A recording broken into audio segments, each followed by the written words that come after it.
it's very powerful when someone that we love and care about decides to get help. I actually thought that like within my own journey that like my changes and my life transformation would like inspire this person, and this person would be like, oh, you know, I want that too. But it doesn't always happen like that. You have to have that realization. Like I had to have that realization. You had to have that realization. This person, thank God, finally had that wake up realization moment. And it's amazing. This is the Knockin Doorz Down podcast. If you're looking to hear stories of hope, inspiration, and turning your greatest adversities into your advantage, well, you're in the right place. I'm your host, Jason LaChance, and through my addiction recovery and struggles with anxiety and depression, I dug into my passion of speaking with people who have transformed their lives. And while you're checking Knockin Doorz Down out, don't forget to hit the subscribe button. And if you get a lot out of this podcast, share with a friend. And don't forget the archive of interviews we have. Bam Margera, Brandon Novak, Kat Von D, Charlie Sheen, Edward Furlong, Kelly Osborne. The list goes on and on of amazing guests that have been on the podcast, sharing how they have found purposeful lives. Speaking of purpose, how about a lifestyle brand with purpose? 5150 LTM. That's right. Not only is it a lifestyle brand that can fit whatever it is you're trying to achieve in life, but they give back to the community.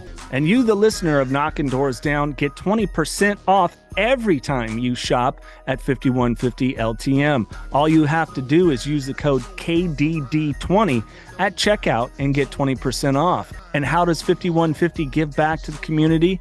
Portions of the sales benefit the Carlos Vieira Foundation. Their three amazing programs: the Race to End the Stigma, the Race for Autism, and the Race to be Drug-Free.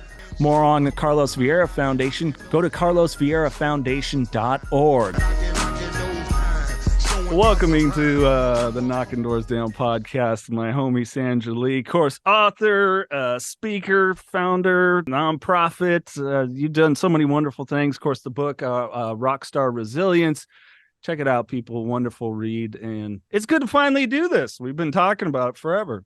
Yes. Oh my gosh, we have. And thank you so much for having me. I'm so excited to be here. Of course. I feel like a dick because I forgot my Hope shirt today. I got out the door. It's okay. Oh my God. You're such a big, you're a partner.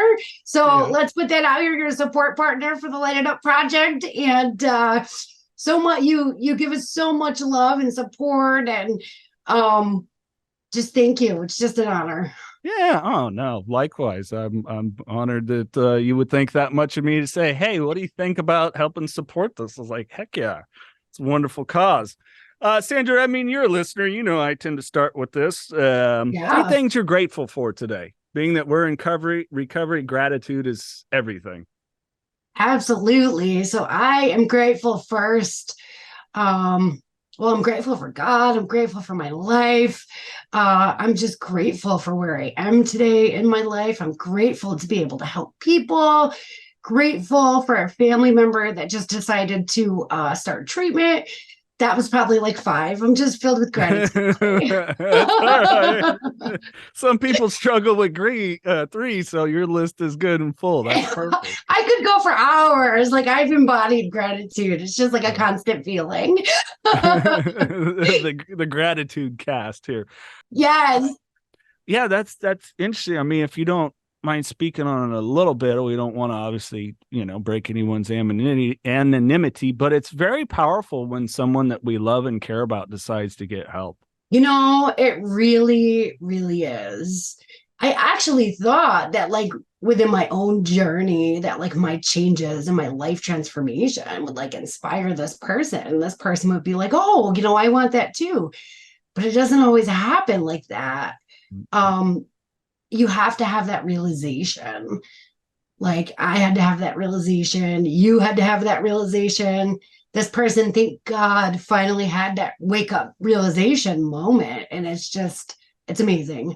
Yeah. And you bring up such a good point. My father, God, when I finally started working recovery, was almost 20 years sober at that point.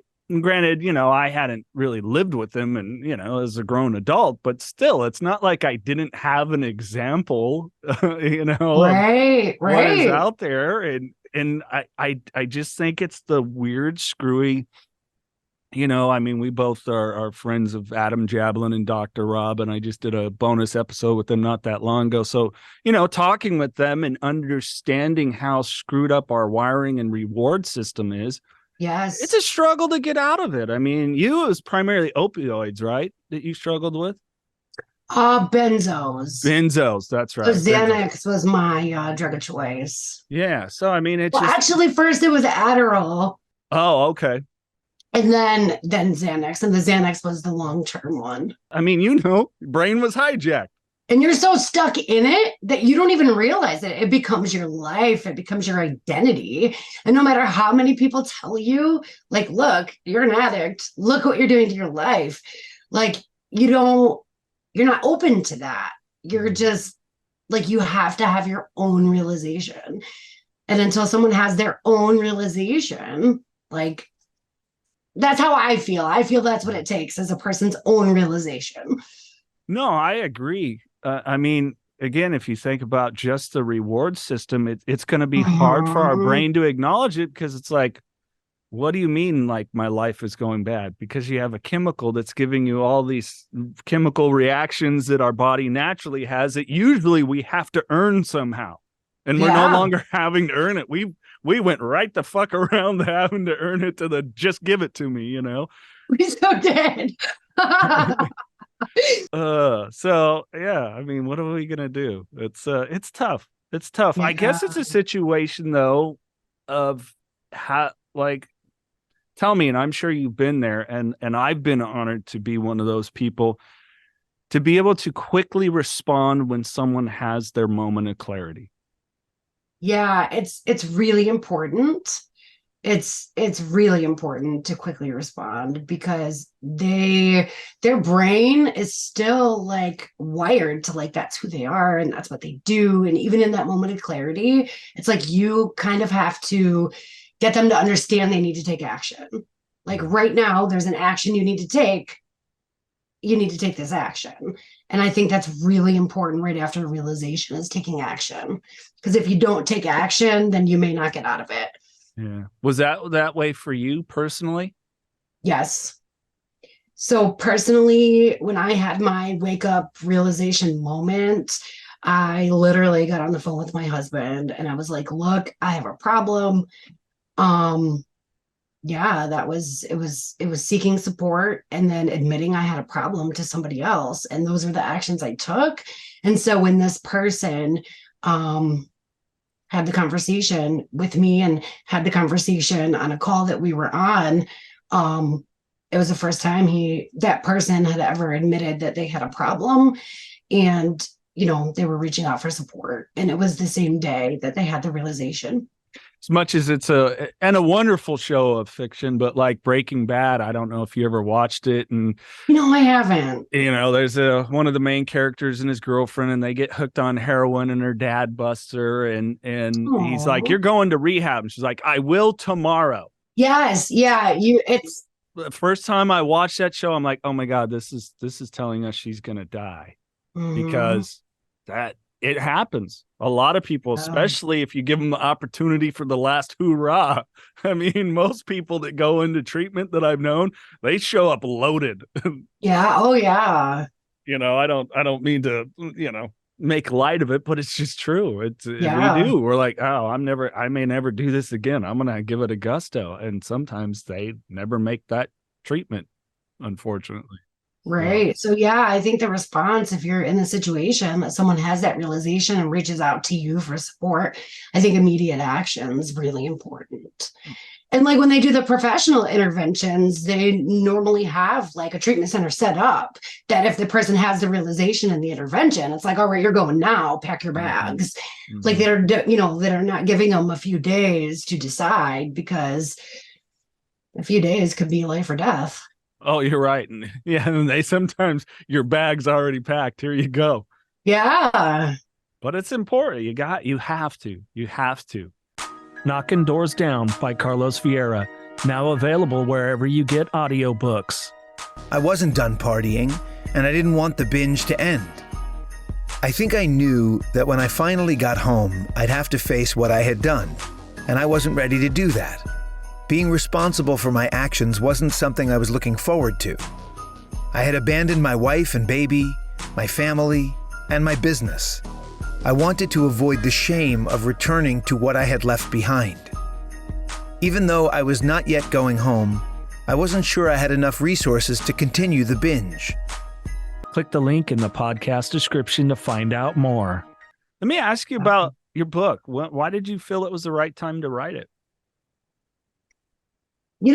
I felt like it was the right time to write that book because I honestly feel like I've learned so many tools and to help me build resilience and to keep like that muscle strong, that I needed to share that with other people. I needed to give other people the tools. I needed to share my experience, my personal experience, my professional experience to help other people. And I just felt like it was time. Like I felt like I was holding this gift to myself.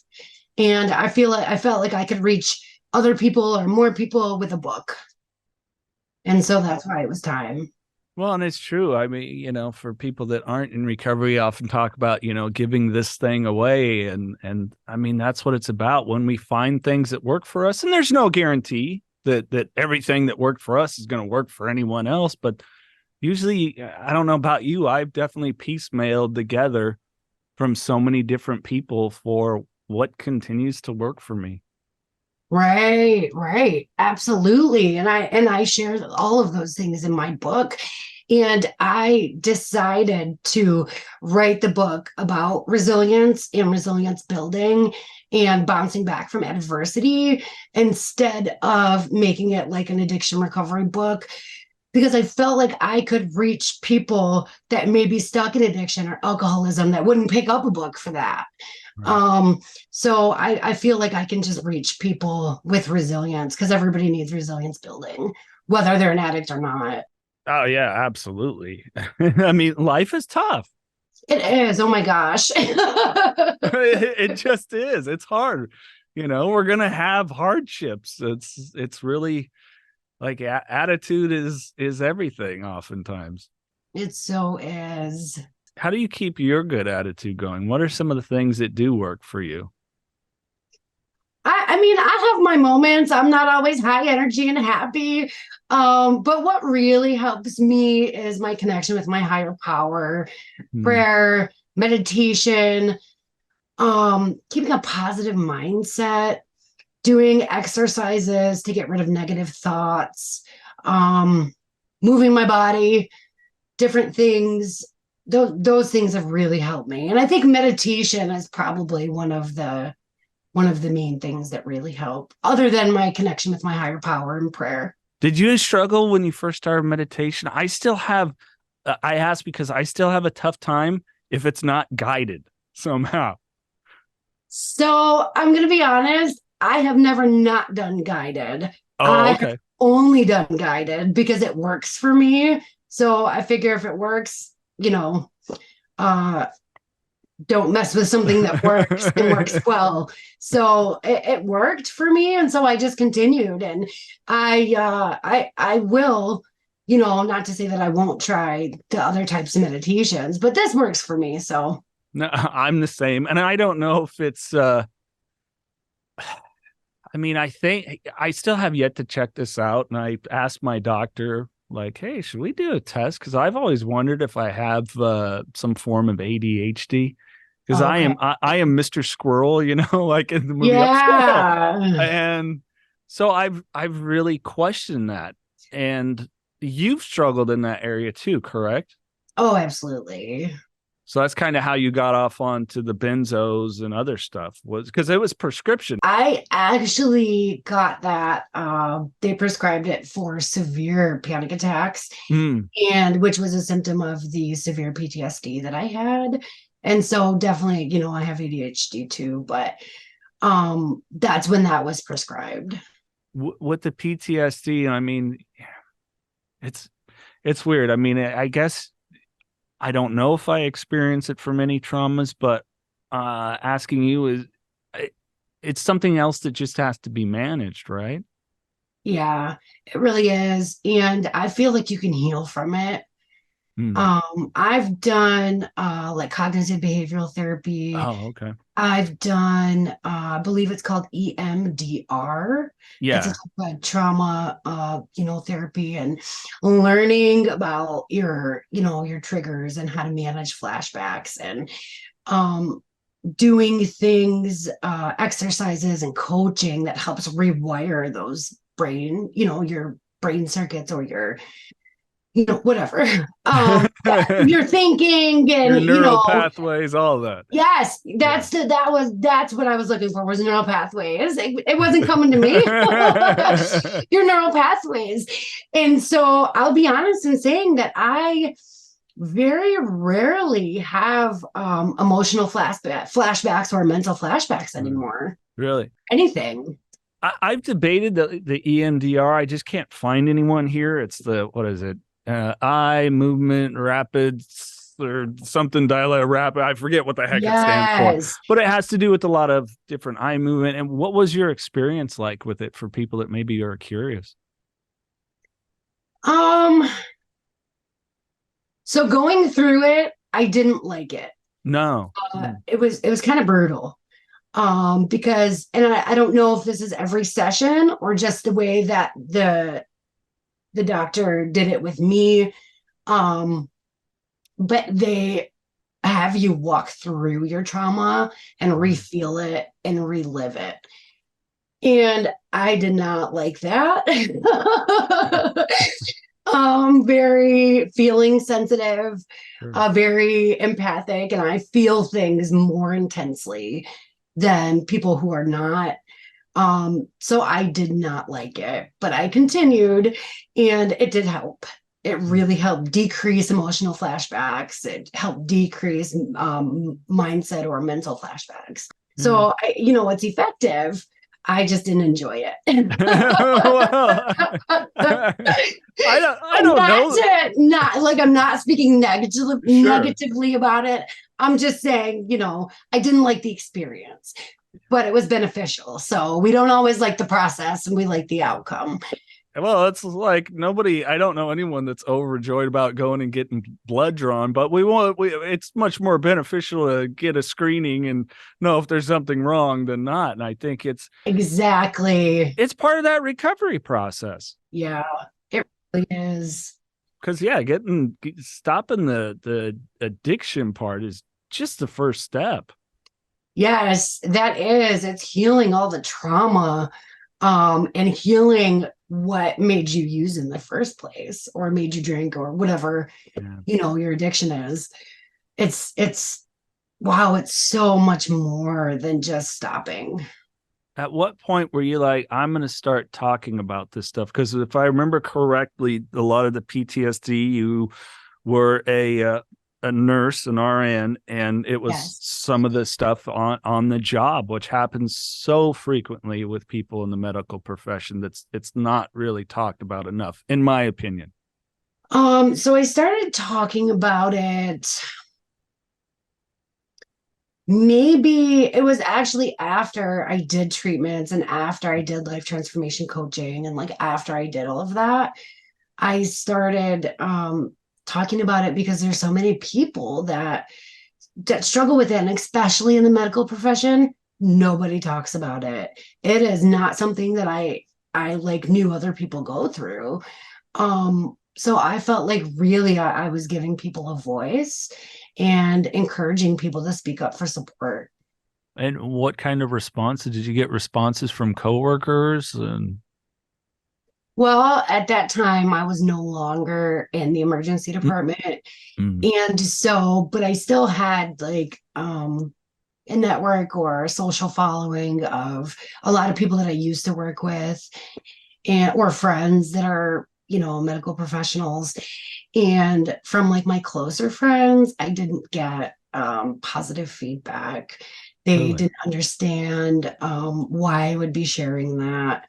They didn't understand Like why I would talk about my suicide attempt, or why I would talk about, the panic attacks and the triggers and the emotional flashbacks and the mental flashbacks. And they just didn't understand. So I did, in the beginning, I got a lot of negative pushback. And I had to push through fear, and I had to push through a lot of things to talk about it publicly.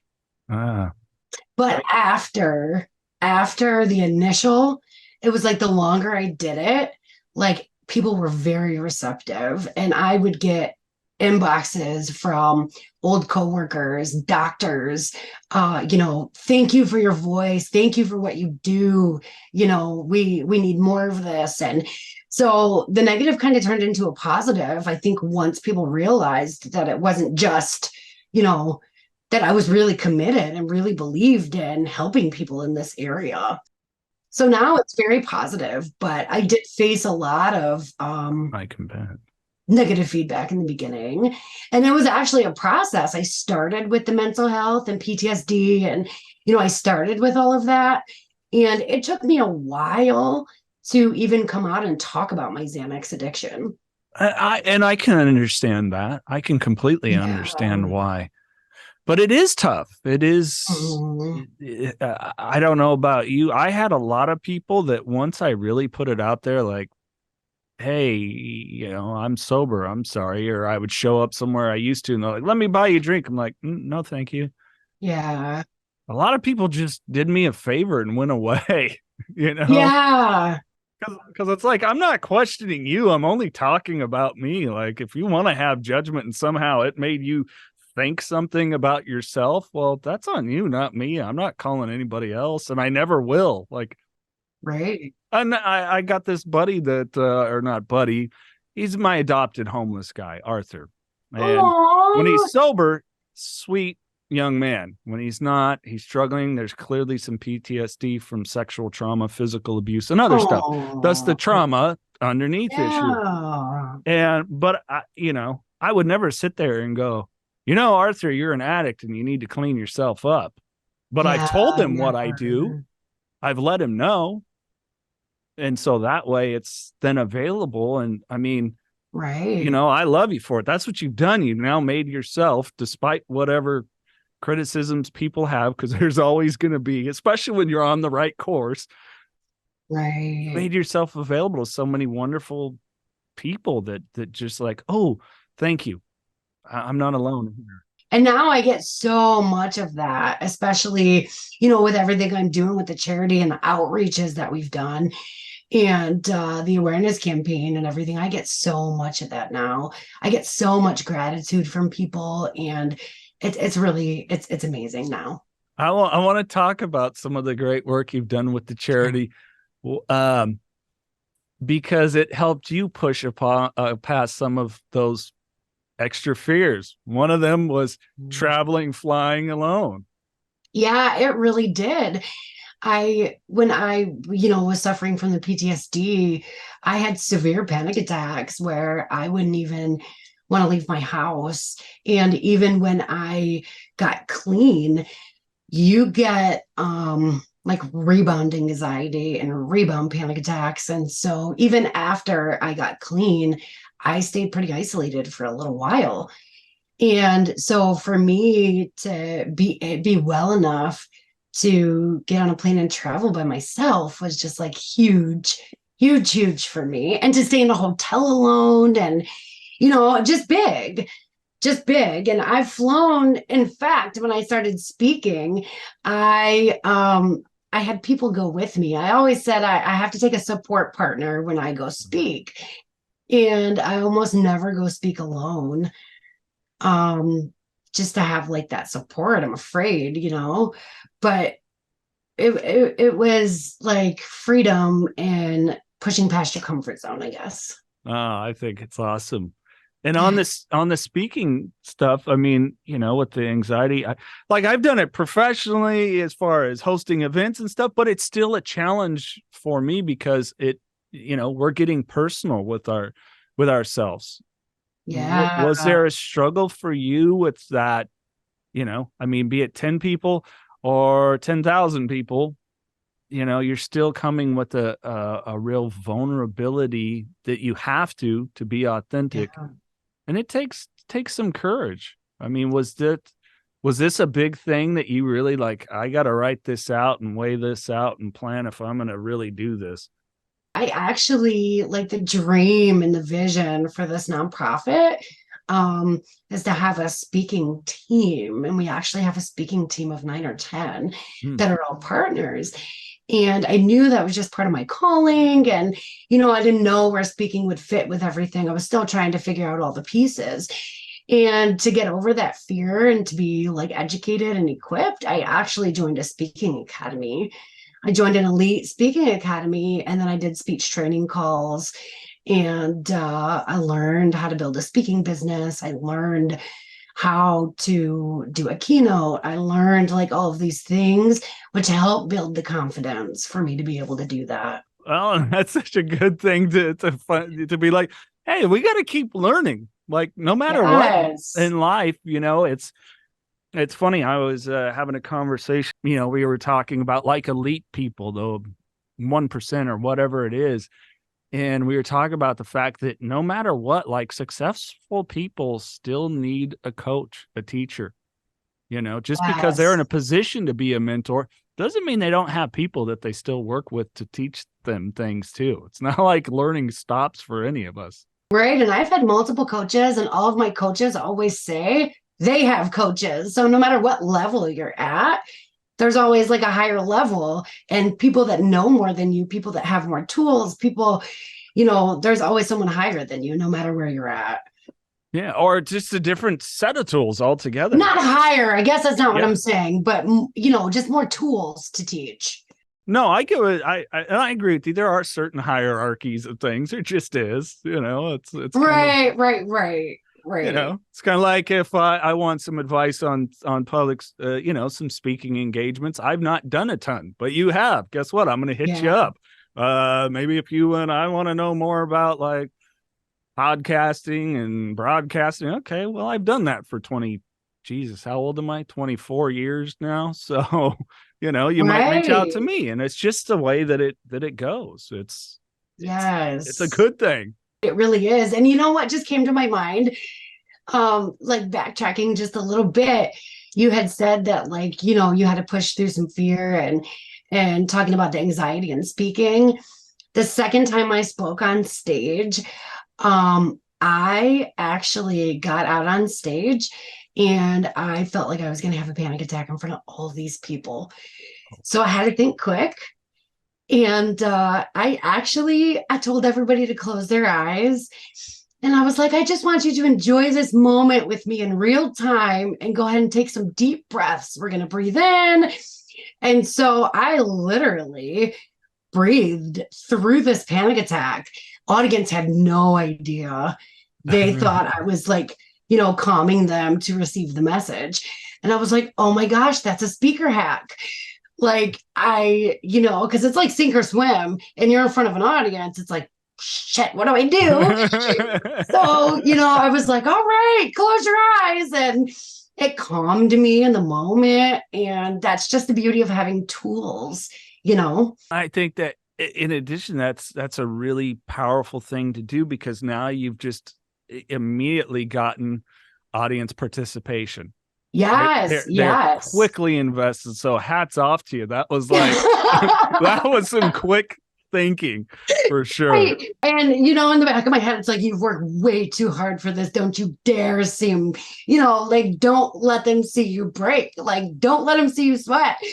Like, and I was just like, all right, we're going to close our eyes. And like, it was great. I was so proud of myself. And like, nobody knew. Nobody knew. Well, that's the funny thing sometimes with our fears, our anxieties and stuff. Oftentimes people don't know, we're like, oh, everybody picked up on that. And it's like, no. I mean, I had coworkers when I got sober. They were like, I had no idea you had a problem. Yeah.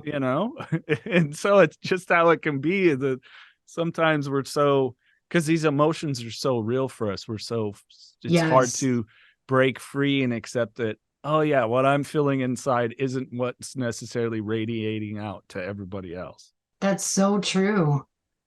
And I think too, that's probably a reason that sometimes women so often with mental health issues go undiagnosed, is kind of the way that it can get masked. Yeah.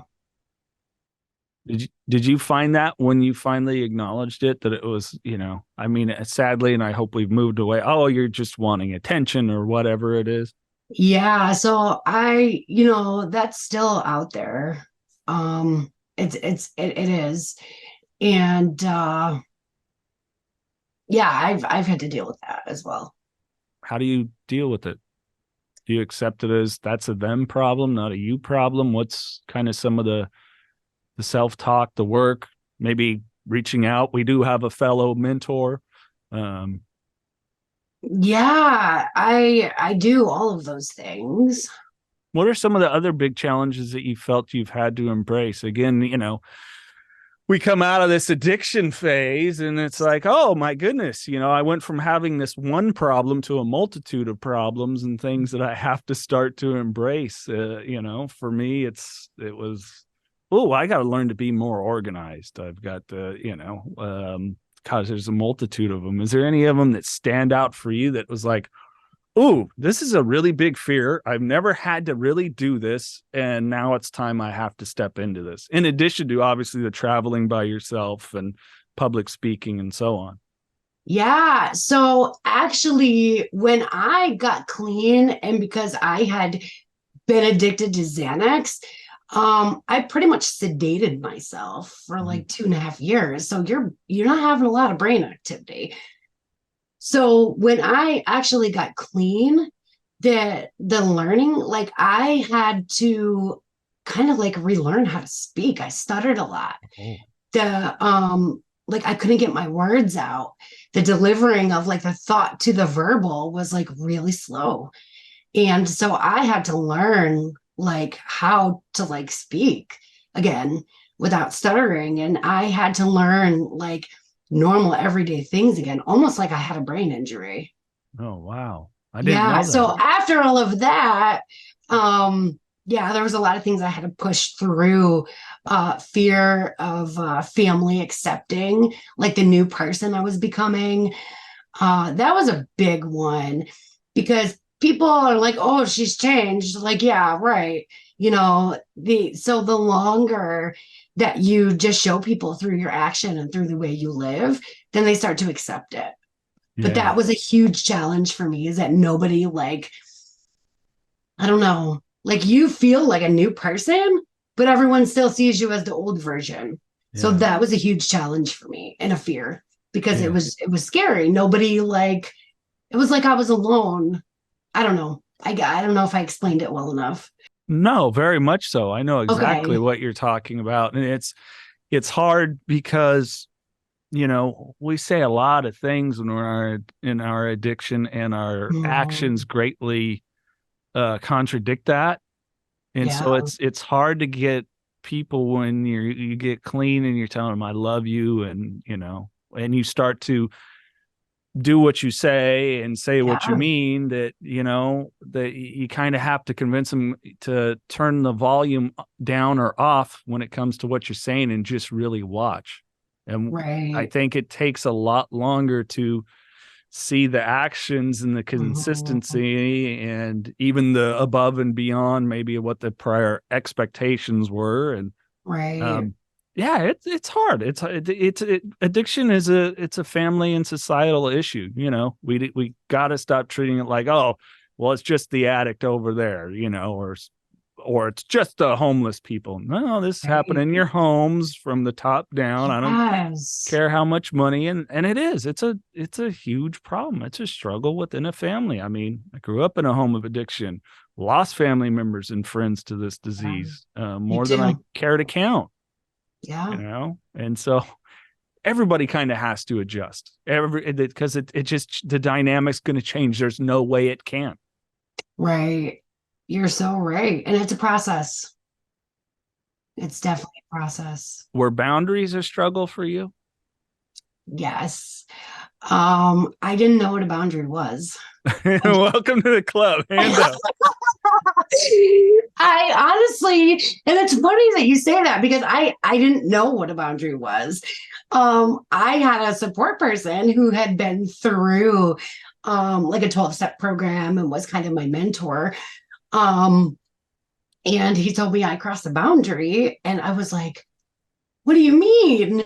Like, what did I do? Like, what the hell's a boundary? And they responded just they were like, educate yourself. And I was like, so the very first book I bought was called Boundaries, and I started to educate myself. What was some of the most valuable things, if you recollect from it?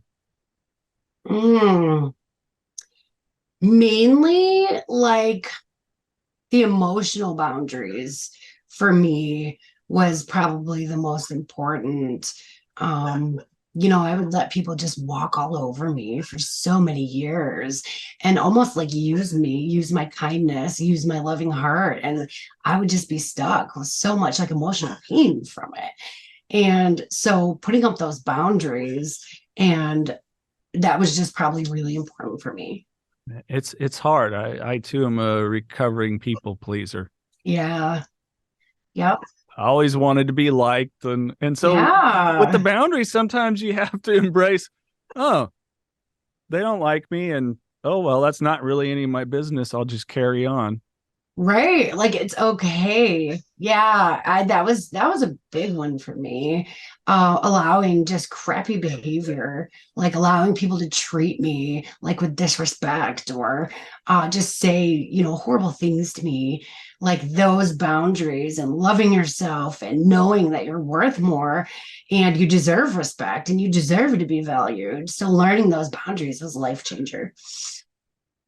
It's tough. I mean, even if you're not in recovery like you and I, it's boundaries are tough. They're tough to figure out what they are. And yes. And you know what? Learning and being educated about boundaries are very different than implementing those boundaries. And when you start recovery, you have let certain people like treat you certain ways. And then all of a sudden you're like, wait, no, you can't talk to me like that. I'm going to excuse myself or, whatever. They're like, what the heck? Because you've already taught them it was okay to treat you like that. And so when you start implementing boundaries, it's like, what's going on? So it's hard.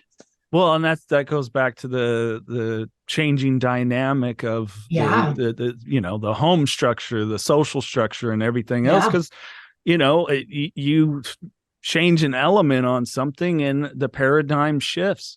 It just does. It's inevitable. Absolutely. It's I hate to make like a race car analogy, but a big fan of Formula One. Hey, you put a bigger wing on the back of a car, it's going to be a little bit more draggy, so it's not going to go in a straight line as quick, but it might grip the track and turns better. You know what I'm saying? It's just like you change something, it's big, small, whatever it is, it's going to change. It just is. It's how it works, people, And I think it's hard because not only are we trying to rewire how we work and everything else, but then because and through that, other people got to either grow with us or go away. So true. And it's almost like a shedding of the old and stepping into the new person, getting rid of, people that aren't pouring into your cup or positive for your life. And it's a process. Yeah. Have you ever watched the show What We Do in the Shadows? No, I'm not a big TV person. Not a big TV person. I'm like, since I started recovery, I'm more like I'm so busy with like everything that I'm doing, and I became a book person. Well, that's a good thing. The only reason I'm not a big TV person. I very rarely watch TV. The only reason I ask is there's a character, and it's like a mock. Think of like The Office, so like a mockumentary show where it's following vampires, and it's a comedy, of course. But one of them, he is an energy vampire, so he literally gets around people and just is the Debbie Downer, and just like you can see people start to fall asleep, and it's it's one of those things that we used to embrace. Like, I don't know about you. I used to have people that just suck the energy out of me. Like, you get off on a 10-minute call and it's like, I need a nap. What the hell just happened? Yep. Absolutely. Absolutely. And then you learn in recovery to separate yourself or excuse yourself or to love people from afar. You just learn. Yeah. Well, and it's hard to acknowledge when those points come. It really is. And the letting go of people is not easy, always. Because you have connections, Especially people if you've built memories with. Yes. And there was the good times, but then you have to kind of go, okay, this, what is that saying? You meet everyone for a reason, a season, or a lifetime. And it's hard to accept when someone is just a big reason or seasonal or whatever it is, that it's like, oh, this was, is what it is. It was transactional in a way. And I don't mean that in a malicious way. It's tough to embrace. It really is. And you know what kind of helped me with understanding and being at peace with those decisions was one of my mentors told me that if you think of your life as a book and you're rewriting your narrative and you're rewriting your story, that not everybody is going to be in every chapter, and that's okay. Some people weren't meant to be in your whole book. So I think that like analogy just really was like a mind-blowing moment for me. Like, wow. So that really helped me. Well, because we all, make a movie analogy. We all need an Obi-Wan Kenobi, but Obi-Wan Kenobi, he went away in the first segment there for Luke, and yes. then we got a Yoda, and then eventually we go from the student to the master in some ways, and it's that weird just cycle of life and life balance and all of it. It really is. And I also always thought of it as like, all right, plot twist. Like you can plot twist whenever you want. You don't have to keep the same people, the same stories, the same everything. Plot twist. Here comes the M. Night Shyamalan, the guy that's always got a weird twist to his storytelling. Yes. Just sneak it in. So why did you start the nonprofit? Let's talk a little bit about that. What was the driving behind the nonprofit, and tell people about it, name, where they can find out more and everything else? Yeah, absolutely. So the starting of the nonprofit really came kind of early on in my recovery when I got a new connection with my higher power, and I just felt spiritually led. That I'm a leader and I have all these gifts that I can share. And I'm a really great facilitator. And I just really had this dream, this vision to build this and to help other people. And it's called Love and Light to the World Nonprofit. It was founded my recovery started like right when COVID was starting. And there was a huge need for people to know that it's okay to speak up for support, that supports were available, for mental health, for addiction, for, emotional wellness, for things like that. And so I just had a heart calling. And I was I get all excited because this is like my passion. Yeah, I love it. So I was in a coaching group, and I shared my idea and my vision, and like all of these people like supported me and believed in me, and they became like volunteers. They became all the directors on my board. So I had a lot of support, and we just started building. In our very first outreach, we didn't even have a website. We didn't have like any way to even give people support. But we started doing these outreaches, and we started reaching out to nurses actually, because it was during COVID. And so we lit up hospitals with Sandra's self-care bags that had self-care reminders, affirmations. It had my personal story and encouraged them to reach out for support. We kind of like gave surprise parties with chicken and decorations and all of that. And in the letter, that, I put in there. I gave all of my personal, like Facebook and Instagram and like whatever, if you need support, please reach out to me, because we didn't have a platform yet. We had the formation of the charity, but we didn't have a website. We didn't have any of that. And so people started reaching out like personally. And, we just started help directing them, to resources and just emotional support and things like that. So that's kind of how it started. I love it. It's as someone that's I work a lot on myself internally of being like, it doesn't have to be perfect. It's just you're a wonderful example. And one of the things I admire about you and appreciate, our growing friendship is you just started. You're like, we're just going to start. We're going to learn as we go. There will be some mistakes. Perfect. We'll learn from them. I mean, that's the way it has to be.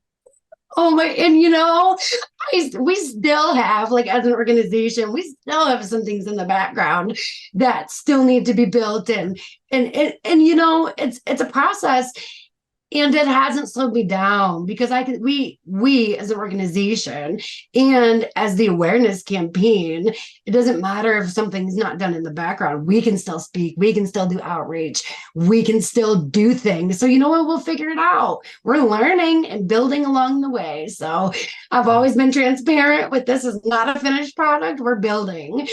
And so it's been kind of challenging to build out loud. Not a lot of people do that. So it's just, and it was part of my recovery process. Sure, absolutely. We'll talk about the awareness campaign for a little bit. Yes. So it's called the #Lightitup Project. It's an awareness campaign for mental health and addiction recovery. And the mission is to create awareness and provide support to prevent, pretty much to prevent, like, suicide and overdose death. Yeah. And we encourage people to speak out for support. And what the actual campaign is, it's visible support. So when people see, like, this band and so many people wearing it in unity, that they know they're not alone. They're encouraged to speak up for support, and they're connected to other people that are fighting for themselves and fighting for them as well. Yeah. So, and we have these hearts, and yellow heart. Yeah. These are on houses and cars. And actually, we just now started getting into, reaching out to youth. And someone had messaged me the other day that their daughter has one in her closet. Oh, that's great. And that's just so, like, heart touching. Yeah, it is. And so if people, follow Knockin Doorz Down on social media, you'll see oftentimes in the post there, I have it where it's #LightitUp followed by a yellow heart. And so that's part of this campaign. So, Yes. Just letting people know that, hey, you're not alone. Yes, absolutely. And the meaning of, like, the heart actually brings attention to that hashtag, because it sticks out. That yellow emoji, it sticks out for people. And so that's how that kind of came about. And we encourage people to use #LightitUp with the yellow heart to help us create awareness on their social media posts. And it's on the back of our shirts and on our wristbands. And so if people in the communities, see it on the band or see it on the back of the shirt, if they look it up, they're going to find support, and they're going to find people that are in recovery, and they're going to find, our campaign as well.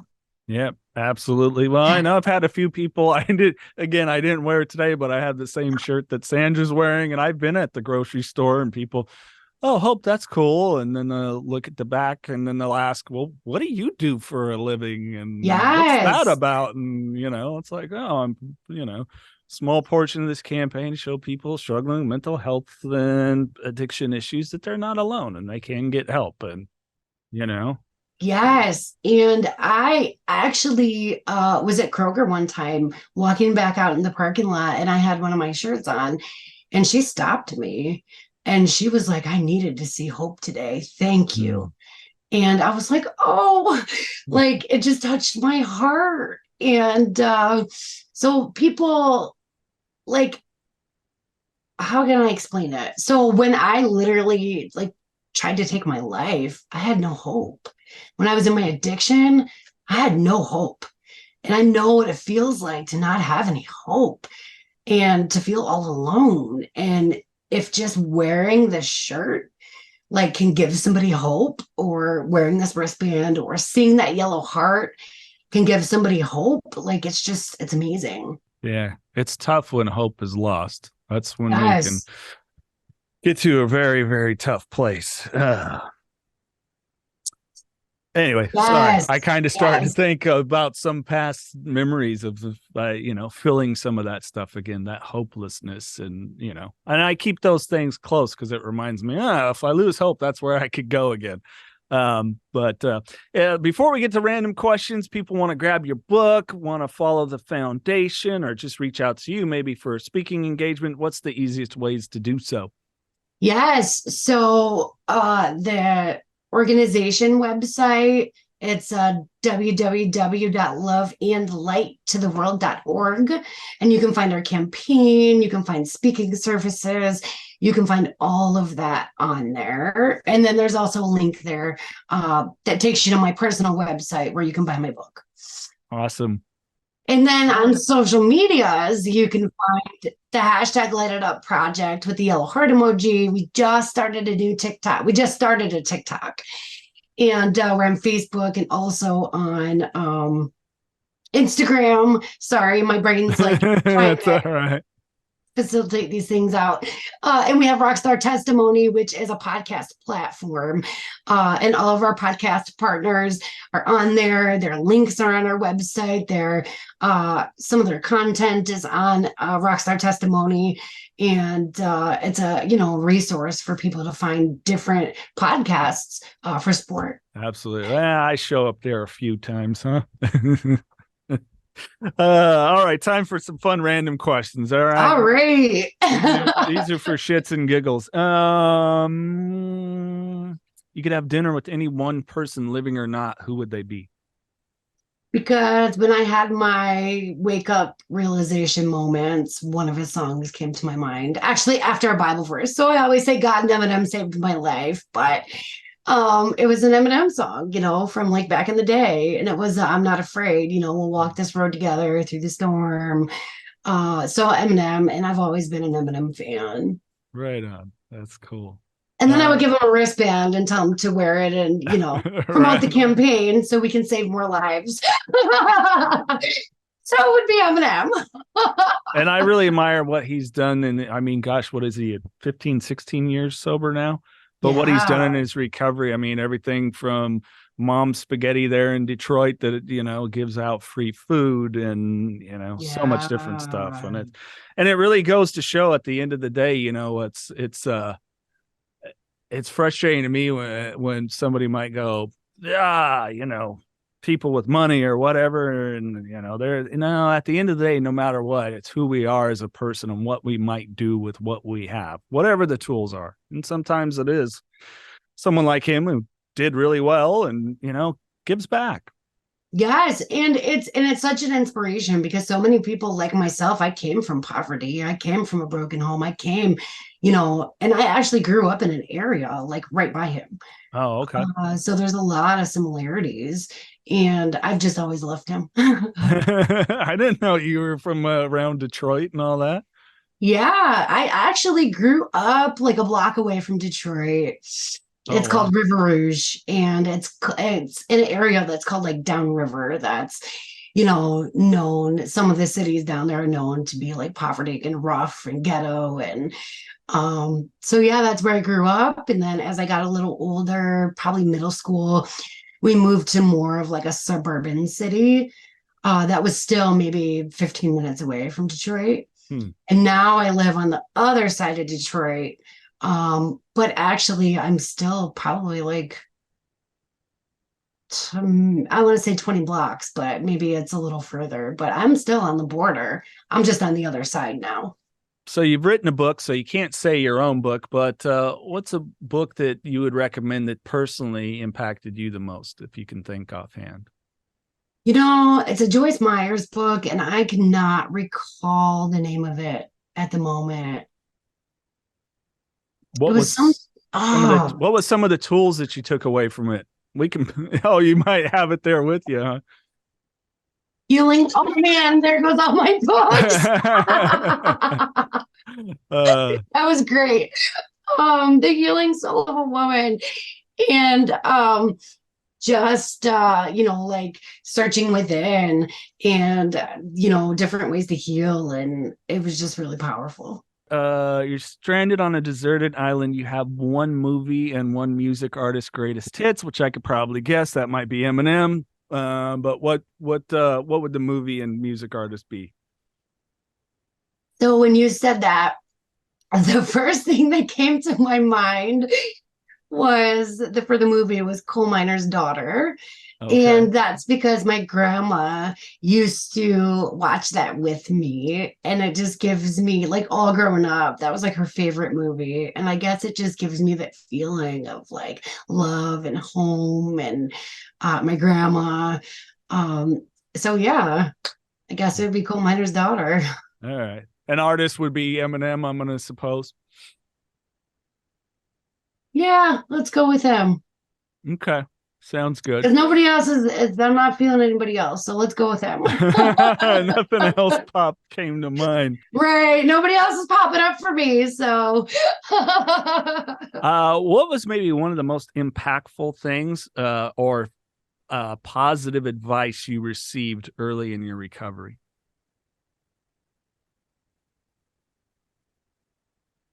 I would say someone told me that you have to, after you like find or come back to like your authenticity, that you have to practice and be authentic for any type of success. And then when you're authentic, it inspires and encourages other people to embrace their authenticity. So authenticity. That's good. What about the most negative advice you've received? Ah. That was like a moan of there's been a lot of that shit, Jason. There has, and I've kind of just blocked it out and healed from it. So at the moment, I can't even. Quite all right. That's a good thing. I'm proud of you for that. I do negative thought dumping, and I literally just like pen to paper, write out negative thoughts, negative things people say, and I crumble it up, and I literally have an F it bucket, and I put it in my F it bucket, and I just move on. That's nice. I might have to incorporate an F it bucket. All right, last one. Pet peeves, stuff that just, as long as I've known you, you've always been so joyous and bubbly, but there has to be something that just irks you and gets on your nerves. So pet peeve. Unkindness. When people are not kind, that it just irks me. Like, I have the understanding that, if someone's unkind, it's a reflection of, their internal state and how they feel or their old trauma. Like, I understand that. But at the very least, it costs nothing to be kind.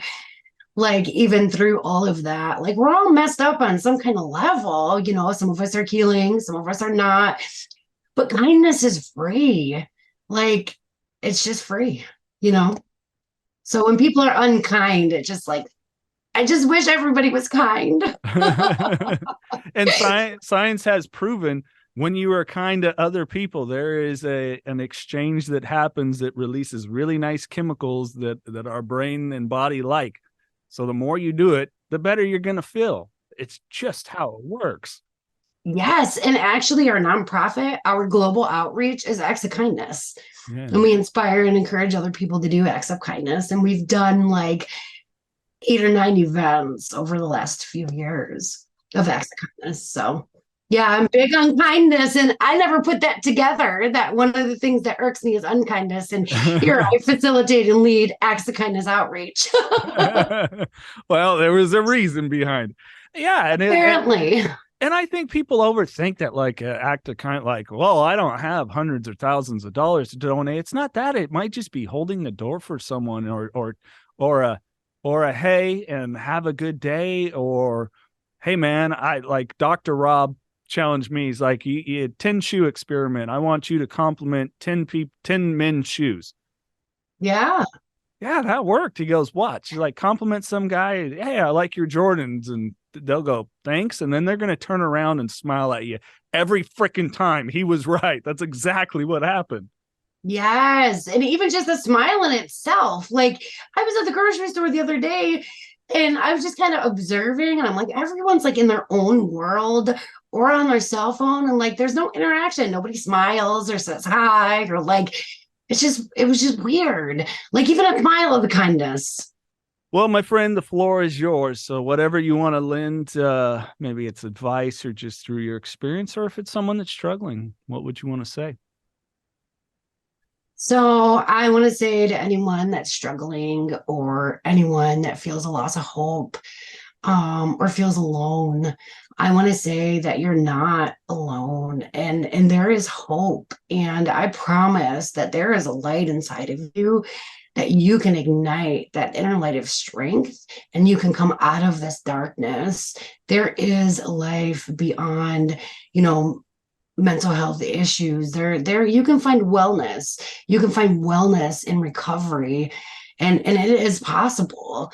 And I support you and I encourage you to speak up for support because it's courageous. And the Light It Up Project supports you. So when you see one of these yellow bands, when you see a heart, when you see the hashtag Light It Up with the yellow heart, we want you to know that you're loved, you're not alone, and it's courageous to speak up for support.